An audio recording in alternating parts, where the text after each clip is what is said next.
So hello aspirants. आज हम ethics के डिस्कशन के अंतर्गत जो आज हमने डिस्कॉर्ड प्लेटफॉर्म पर क्वेश्चन पोस्ट किया था कि analyse John Rawls concept of social justice in the Indian context, यानी कि जॉन रॉल्स की सामाजिक न्याय की धारणा के सिद्धांत को भारत के संबंध में समझाइए, उसे डिस्कस करेंगे। लेकिन देखिए, उसे डिस्कस करने से पहले ज़रूरी है कि जो फ्रेशर्स इस पर्टिकुलर वीडियो को देख रहे हैं वो भी समझ सके कि एथिक्स को किस तरीके से अप्रोच करना है। तो उनके लिए आज हम एक सब टॉपिक पर डिस्कशन करेंगे और वो सब टॉपिक आपके यूपीएससी के एथिक्स के सिलेबस के अंतर्गत ही आता है। Determinants of ethics in human action, ये सिलेबस का एक सब टॉपिक है और इसे समझने की कोशिश करेंगे कि किस तरीके से इस पर्टिकुलर सब टॉपिक को अप्रोच करना है। तो देखिए, हिंदी में जैसे इसे कहा जाएगा कि मानवीय कार्यों में नैतिकता उत्पन्न करने वाले कारक। देखिए, मानवीय कार्यों के अंतर्गत नैतिकता उत्पन्न करने के लिए जो कारक होते हैं वो कई सारे हो सकते हैं, कई फैक्टर्स हो सकते हैं या कई डिटर्मिनेंट्स हो सकते हैं जो कि ह्यूमन एक्शन के अंतर्गत एथिक्स को लेकर आते हैं। लेकिन हम इस तरीके से पढ़ेंगे कि एक सधे हुए आंसर को लिख सकें, एक ठीक ठाक आंसर को जिसमें कई सारे डायमेंशंस आ सकें उसे लिख सकें। ऐसा नहीं करना है कि हमें इसमें पीएचडी कर देनी है और 20-25 फैक्टर्स पढ़ देने, वैसा नहीं करना है। 6-7 फैक्टर्स देखेंगे ताकि जब यदि 10 मार्कर के अंतर्गत आएगा ये क्वेश्चन लिखने के लिए तो उसे कैसे अप्रोच करना है, किस तरीके से लिखना है, वो उसे समझने की कोशिश करेंगे। तो चलिए शुरू करते हैं कि क्या डिटर्मिनेंट्स होते हैं। देखिए, डिटर्मिनेंट्स कई सारे हैं। जो पहला डिटर्मिनेंट है, जैसे आपको भी अब पता चल गया होगा यदि आप पिछले कुछ वीडियोस को फॉलो कर रहे होंगे एथिक्स के, या एथिक्स आपने पढ़ना शुरू कर दिया होगा तो आपको समझ में आ गया होगा कि किन किन कारणों से या क्या क्या फैक्टर्स रिस्पॉन्सिबल हो सकते हैं किसी भी पर्सन के अंतर्गत या किसी भी व्यक्ति के अंतर्गत नैतिकता या एथिकलिटी को लेकर आने में। देखिए, सबसे पहला होता है एजुकेशन, दूसरा है फैमिली, जिस तरीके से यहाँ पर दर्शाया गया है कि पहला है एजुकेशन, दूसरा है फैमिली, तीसरा मीडिया, चौथा सोसाइटी, पांचवा है रिलीजन, छठवा है लॉस रूल्स, सेवेंथ है एपिसोडिक इवेंट्स। देखिए, एजुकेशन को समझने की कोशिश करते हैं। मैंने जैसे आपको पहले ही बताया कि इस प्रकार के क्वेश्चंस अगर आते हैं कि डिटर्मिनेंट्स बताइए या प्राइवेट लाइफ के अंतर्गत या पब्लिक लाइफ में कैसे एथिकलिटी शो होती है किसी पर्सन के द्वारा, अगर कुछ इस प्रकार के क्वेश्चंस आते हैं, बेसिकली यूनिट 1 से अगर क्वेश्चन आ रहा है आपके एथिक्स के पेपर के अंतर्गत, तो ज़रूरी हो जाता है कि आप यहाँ पर अपने पर्सनल लाइफ के एग्जाम्पल दीजिए। तो यहाँ पर जो मैंने एग्जाम्पल्स लिखे नीचे, ये मेरे पर्सनल लाइफ के हैं। मैं आपको डिटर्मिनेंट्स तो बता दे रहा हूँ, आप ये कोशिश कीजिएगा कि जो आपके लाइफ के अंतर्गत पर्सनल एग्जाम्पल है आप उसे यहाँ पर लेकर आइए। देखिए, एजुकेशन के अंतर्गत जैसे मेरे कॉलेज का ध्येय वाक्य था ज्ञानम परमम ध्येयम, तो मुझे वहाँ से ये सीख मिली या वहाँ से मैं ये कहूँगा नैतिकता मिली कि ज्ञान ही परम ध्येय होता है, ज्ञान को ही प्राप्त करने पर बल देना चाहिए। ये मैंने पहले वीडियो में भी डिस्कस किया था अपना कि किस प्रकार के वैल्यूज़ या एजुकेशन इंस्टीट्यूशन किस तरीके के वैल्यूज़ आपके अंतर्गत लेकर आता है। तो वही एग्जाम्पल मैंने यहाँ पर लेकर आया। देखिए, ये भी ज़रूरी है कि आप अपने एग्जाम्पल्स सीमित रखिए ताकि उसी एग्जाम्पल को बार बार यूज़ कर सकें। एग्जाम्पल्स अगर आपके पास बहुत ज़्यादा हो जाएंगे तो आपको यही समझ में नहीं आएगा कि कौन सा एग्जाम्पल मैं कहाँ पर यूज़ करूँ। तो ऐसा होना चाहिए कि आपके पास एक एग्जाम्पल होना चाहिए और आपको ये पता चलना चाहिए कि उसे किस तरीके से 100 बार मैं यूज़ कर सकता हूँ अलग अलग जगहों पर। अगर आपके पास 100 एग्जाम्पल्स हैं लेकिन आपको समझ ही नहीं आ रहा है कि यार यूज़ कैसे करूँ, तो फिर उनका मतलब नहीं रहेगा उन एग्जाम्पल्स का। ठीक है, नेक्स्ट जो डिटर्मिनेंट है वो है फैमिली।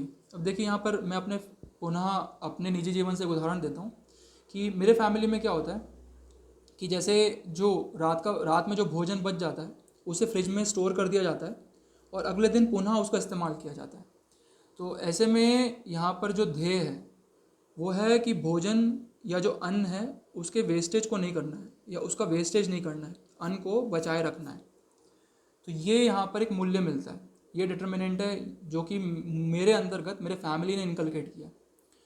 उसी तरीके से मीडिया, देखिए मीडिया कई तरीके से आपके अंतर्गत एथिकलिटी या नैतिकता को लेकर आने की कोशिश करती है।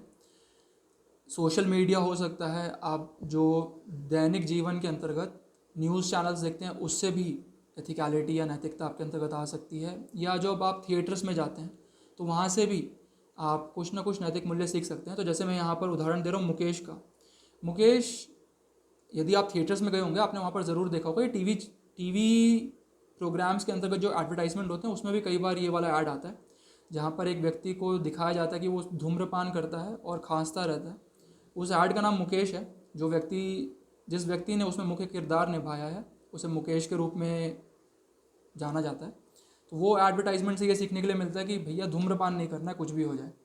तो ये नैतिक मूल्य सिखाता है मीडिया। उसी तरीके से सोसाइटी या समाज भी कुछ ना कुछ आपको नैतिक मूल्य सिखाता है। जैसे मैं अन्ना हज़ारे से बहुत प्रभावित हूँ, जिस तरीके से उन्होंने रालेगांव सिद्धि का पूरी तरीके से टर्नओवर कर दिया है उस गांव को, टर्नओवर कहिए, मेक ओवर कहिए, जो भी कहिए। तो अन्ना हज़ारे जी ने जिस तरीके से उस गांव के निर्माण में अपनी भूमिका निभाई है, मैं उस चीज़ से बहुत उनसे प्रभावित हूँ। तो यहाँ से भी आप नैतिक मूल्य सीखते हैं।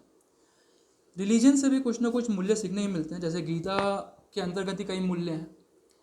उसी तरीके से ये जो मैंने मूल्य दिया है ये गुरु नानक जी के द्वारा दिया गया था, सर्बत दा भला। तो इसका मतलब है कि सभी का भला हो, ऐसे कार्य करने चाहिए। तो रिलीजन भी हमें कोई ना कोई नैतिक मूल्य सिखाता ही सिखाता है। फिर देन लॉज एंड रूल्स, जैसे मैंने ये डायग्राम बनाया यहाँ पर, भले आपको समझ नहीं आ रहा होगा, इसका मतलब ये मैं समझाने की कोशिश कर रहा था कि भ्रष्टाचार नहीं करना है। जो एंटी करप्शन एक्ट गवर्नमेंट लेकर आई है उसका ध्येय यही है कि आप करप्शन नहीं करें। इसी तरीके से सरकार ने डाउरी यानी दहेज व्यवस्था के विरुद्ध भी कानून लेकर आया है। तो उससे भी समझ में आता है कि हाँ, ऐसे मूल्य हमारे अंतर्गत लेकर आए जा रहे हैं, लेकर आने की कोशिश की जा रही है, जिसके द्वारा जो गलत चीज़ें हैं समाज के अंतर्गत वो ना हो और नैतिक मूल्य हमारे अंतर्गत पनपे या नैतिक मूल्यों का विकास हो। तो लॉज और रूल्स और रेगुलेशंस ये भी हमारे अंतर्गत नैतिक मूल्यों को लाने की कोशिश करते हैं। उसी तरीके से एपिसोडिक इवेंट्स का यहाँ पर तात्पर्य ये है कि कई बार कुछ ऐसी घटनाएं एकदम से घटती है जहाँ पर आपको नैतिक मूल्य तुरंत या त्वरित रूप से लेने पड़ते हैं। जैसे कि ये हो सकता है कि आप ट्रैफिक में जा रहे हों, सड़क पर जा रहे हों और आपने हेलमेट नहीं पहना हो, हेलमेट आपने उतार के रखा हुआ हो और जैसे ही आपने किसी पुलिस ट्रैफिक इंस्पेक्टर को देख लिया तुरंत आपने हेलमेट लगा दिया। या कई बार कॉलेज में हम लोग क्या करते थे कि ट्रिप्सी जो होती है, ट्रिप्सी यानी कि वैसे तो अलाउड होता है केवल 2 लोग किसी भी एक टू व्हीलर व्हीकल के अंतर्गत, लेकिन कॉलेज में हम लोग 3 या कभी कभी 4 लोग भी एक ही मोटरसाइकिल पर बैठ के जाते थे। तो जैसे ही हम देखते थे कि अच्छा ट्रैफिक सिग्नल पर एक इंस्पेक्टर खड़ा है, ट्रैफिक इंस्पेक्टर खड़ा है, तो क्या करते थे हम लोग, थोड़ी दूर पहले ही हम अपनी गाड़ी रोक लेते थे और जो 1-2 व्यक्ति और एक्स्ट्रा होते थे उन्हें बोलते थे कि भैया तुम पैदल आ जाओ, ट्रैफिक सिग्नल को पार करो, उसके बाद फिर वापस ट्रिप्सी करके चलेंगे। तो ये जो आप करते हैं एकदम से अचानक एपिसोडिक इवेंट्स पर नैतिकता दिखाने की कोशिश करते हैं, इसमें ये भी एक डिटर्मिनेंट होता है। आप पहले नैतिक मूल्य नहीं कर रहे थे लेकिन अचानक आपने उस इवेंट के अंतर्गत नैतिक मूल्यों को अपनाया। तो यहाँ पर जैसे मैंने ये बनाया, सिगरेट को दर्शाने की कोशिश की है। दरअसल क्या हुआ था, ये मेरे निजी जीवन की घटना है यहाँ पर, कि एक दिन मुझे मेरे मित्र का फ़ोन आया और उसने बोला कि वो धूम्रपान करने लग गया। उसकी उम्र महज 22 वर्ष थी और उसने कहा कि वो धूम्रपान करने लग गया है क्योंकि उसे यूपीएससी की पढ़ाई में काफ़ी तनाव आ रहा है, काफ़ी टेंशन आ रहा है। तो यहाँ पर मैंने उसे काफ़ी समझाने की कोशिश की कि भाई चाहे कुछ भी हो जाए, तनाव कितना भी ले, लेकिन धूम्रपान मत करे क्योंकि धूम्रपान करने से उसे लंग कैंसर भी हो सकता है। तो ये मेरे जीवन में एक एपिसोडिक इवेंट था। ऐसा नहीं है कि मैं कई लोगों को समझाता फिरता हूँ कि नहीं धूम्रपान नहीं करना, धूम्रपान नहीं करना, या किसी एनजीओ विशेष से जुड़ा हुआ हूँ कि धूम्रपान नहीं करना है किसी इस प्रकार के एनजीओ से, ऐसा कुछ भी नहीं है। लेकिन जब उसने मुझे बताया तो मैंने उसे समझाने की कोशिश की। वो एपिसोडिक इवेंट था और उसी समय मैंने ये नैतिक मूल्य उसके अंतर्गत लेकर आने की कोशिश की कि नहीं, धूम्रपान नहीं करना चाहे कुछ भी हो जाए। तो ये कुछ डिटर्मिनेंट्स होते हैं। आप इसी डिटर्मिनेंट्स के अंतर्गत अपने पर्सनल एग्जाम्पल्स को सोचने का कार्य कीजिए ताकि यदि एग्ज़ाम में क्वेश्चन आए तो एटलीस्ट आप अपने पर्सनल एग्जाम्पल के थ्रू एग्जामिनर को समझा सके, कन्विंस कर सके कि डिटर्मिनेंट्स किस प्रकार से होते हैं और किस तरीके से आपके भीतर नैतिक मूल्यों को लाने की कोशिश करते हैं। तो चलिए अब आज का क्वेश्चन देखते हैं। ये हो गया कंसेप्ट डिस्कशन। तो जैसे मैंने बताया था, आज का क्वेश्चन था कि analyse John Rawls concept of social justice in the Indian context. यदि आपके पास ये क्वेश्चन नहीं है तो आप इस वीडियो के डिस्क्रिप्शन में जाके देख सकते हैं। ये क्वेश्चन सिविल सर्विसेज एग्जामिनेशन 2016 के अंतर्गत पूछा गया था। तो चलिए अब डिस्कस करते हैं कि किस प्रकार से इस पर्टिकुलर क्वेश्चन का उत्तर या आंसर लिखा जाए। तो देखिए, यदि ऐसे क्वेश्चन आते हैं, John Rawls concept of social justice, इस प्रकार के क्वेश्चन को आप, यदि आपको नहीं आता है, आपको पता ही नहीं है जॉन रॉल्स कौन है या उन्होंने क्या कंसेप्ट ऑफ सोशल जस्टिस दिया है, तो आप घुमा नहीं सकते। यहाँ पर आपको डायरेक्ट उत्तर लिखना ही लिखना पड़ेगा। आपको पता होना चाहिए, यूपीएससी चाह रहा है इस प्रकार के क्वेश्चन को देकर कि आपको पता होना चाहिए कि आखिरकार जॉन रॉल्स ने क्या बोला है। तो यदि आपको नहीं पता है तो और अगर आप ये सोच रहे हैं कि आप घुमा के कुछ उत्तर लिख देंगे, तो मैं ये कहना चाहूँगा कि आपने लिख तो दिया, आपने लेबर कर दिया, तो लेबर चार्ज के रूप में शायद आपको 1 नंबर दे भी दिया जाए, इससे ज़्यादा आपको कुछ नहीं मिलेगा। तो आपको यहाँ पर पता होना चाहिए जॉन रॉल्स जी ने क्या कहा है, उन्हें कंसेप्ट ऑफ सोशल जस्टिस क्या है। तो आपको यहाँ पर सीधा इंट्रोडक्शन में ही बताना पड़ेगा कि व्हील ऑफ इग्नोरेंस जो है, व्हील ऑफ इग्नोरेंस की जो धारणा जॉन रॉल्स जी ने दी है वो ज़रूरी है आपको इंट्रोडक्शन में दर्शाना कि क्या होता है व्हील ऑफ इग्नोरेंस। देखिए हिंदी में मैंने इसे ढूंढने की कोशिश की। इग्नोरेंस, व्हील का मतलब तो चलिए मतलब होता है आवरण, इग्नोरेंस का मतलब होता है अज्ञानता। तो ऐसा ऐसा आवरण जो कि अज्ञानता के रूप में हो उसे व्हील ऑफ इग्नोरेंस कहते हैं। यदि आप हिंदी में लिख रहे हैं तो ऐसे लिख दीजिए अज्ञानता का आवरण, लेकिन ब्रैकेट में प्लीज़ लिख दीजिए व्हील ऑफ इग्नोरेंस, नहीं तो हिंदी में ही लिख दीजिए देवनागरी में व्हील ऑफ इग्नोरेंस। क्योंकि एग्जामिनर को केवल ये कंसेप्ट पता है व्हील ऑफ इग्नोरेंस, हो सकता है हिंदी में उसे पता हो लेकिन हिंदी के टर्म्स इतने पॉपुलर नहीं हैं। तो आप जॉन रॉल्स के कंसेप्ट को सीधा बताइए व्हील ऑफ इग्नोरेंस। देखिए व्हील ऑफ इग्नोरेंस क्या है। व्हील ऑफ इग्नोरेंस ये चीज़ कहता है कि जो व्यक्ति कानून बना रहा है किसी भी समाज के अंतर्गत, वो पूरी तरीके से ऑब्जेक्टिव होकर कानून बनाए।